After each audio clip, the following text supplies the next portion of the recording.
Greetings to you in the name of Jesus Christ. I'm Tony de la Rosa, Interim Executive Director of the Presbyterian Mission Agency of the Presbyterian Church, U.S.A.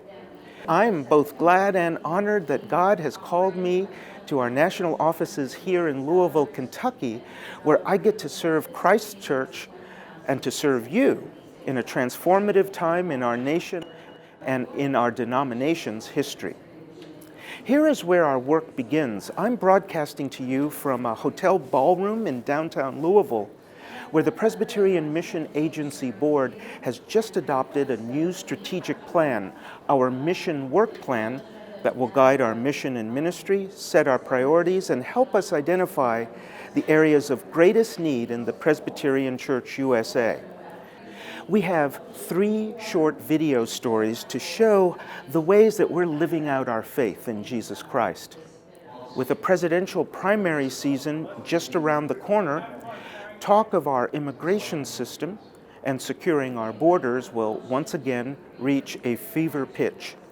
And once again, the church is called upon to speak words of both truth and grace.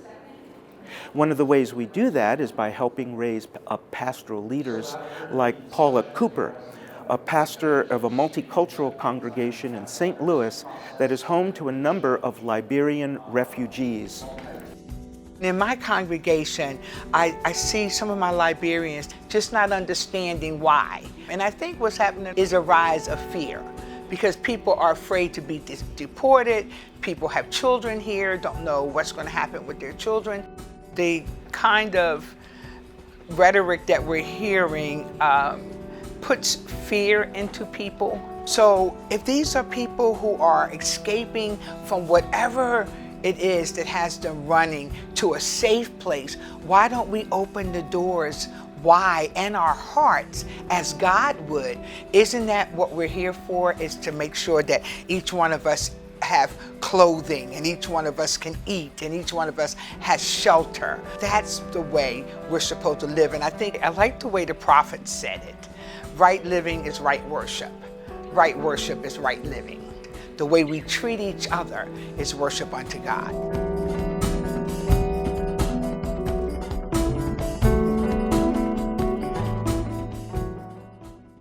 Our second story offers another way we are addressing issues around immigration, which is by examining and addressing the underlying structures that perpetuate poverty and violence abroad that are forcing people from their homes.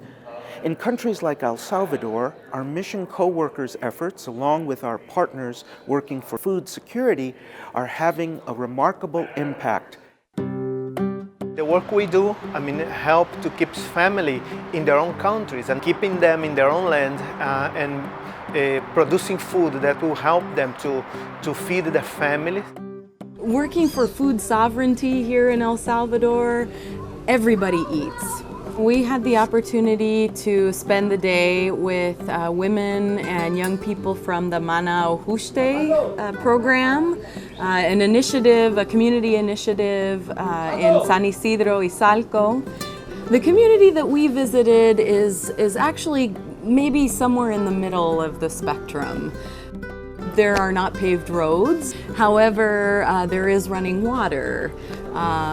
Most of the homes do have electricity in this community, so maybe not the poorest of the poor, but with this coffee blight that has plagued Central America, they're working to reclaim this native nut called ojuste, which, as it turns out, was a main part of the Mayan people's diet, and also is extremely nutritious, high in protein, lots of vitamins, even essential amino acids. And so in the struggle against undernourishment, finding something local and healthy to supplement their diet has been a real blessing. This year they were able to purchase more nuts from local communities. It's absolutely rewarding to see the smiles, to hear them tell their story with such joy and such passion and conviction that the work that they're doing is bringing about a new El Salvador. It's amazing to be a part of that dream coming true little by little. Christy works as a kind of bridge between those organized communities in the ground and our local congregations and presbyteries that would help those communities to continue to fight for themselves and to be able to provide for their families. Everybody eats. And so determining what we eat, where it's grown, by whom, how much we eat, these are all questions we can ask ourselves and be mindful of God's sheep that still need feeding.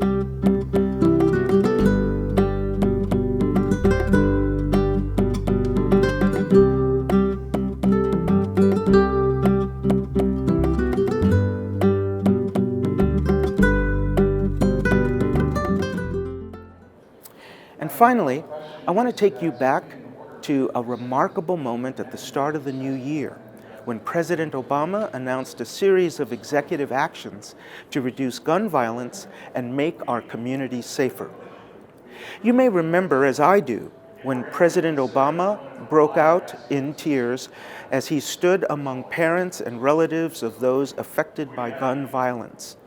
Some of those same parents and relatives were interviewed in the documentary Trigger, a powerful film produced by Presbyterian Disaster Assistance.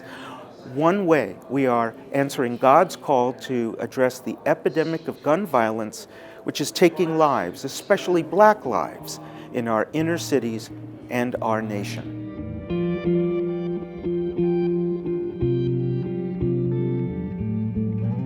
Every time I think about those kids, it gets me mad. I think President Obama's reaction shows that this epidemic is something that is too overwhelming for us to permit ourselves to be numbed to it. Trigger was deliberately staged as a gun violence piece, to talk about the impact of gun violence. It's not a gun control piece. The right to bear arms is something that's not going to be taken away. No one's saying let's go and take away guns. What we're saying is let's try to find some middle ground. If this was an illness killing 30,000 people a year, I mean, we would be like in panic and acting on it. It's just for too long we've had extremes yelling at each other, and we need to find middle ground.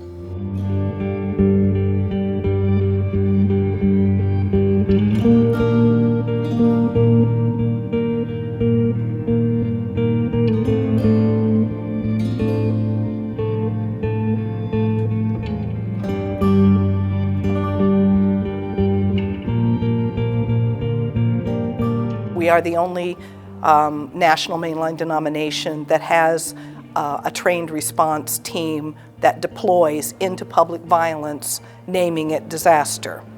You know, in a natural disaster, you see the damage, you repair the damage, you can mark your steps toward recovery by watching buildings be rebuilt. In a public violence event, after they take away the candles, after they take away the flowers, there's nothing to look at.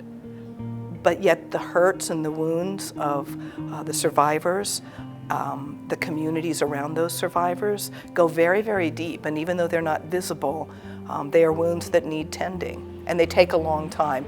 David added a black screen at the end of the credits in which he listed one by one the communities that had been afflicted by public violence or gun violence events that Presbyterian Disaster Assistance had responded to. And now that list is getting longer and longer and longer. But if we were to really try to keep every community up there, we would literally have to go back and edit that screen every other month. And that is a terrible statement.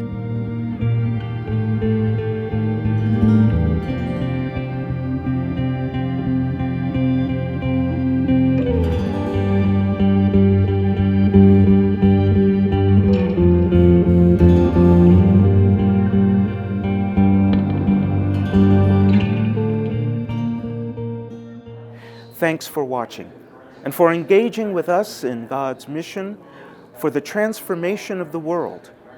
And thanks especially for your prayers and support for the entire staff of the Presbyterian Mission Agency as we seek the face of Christ, whom we love and serve.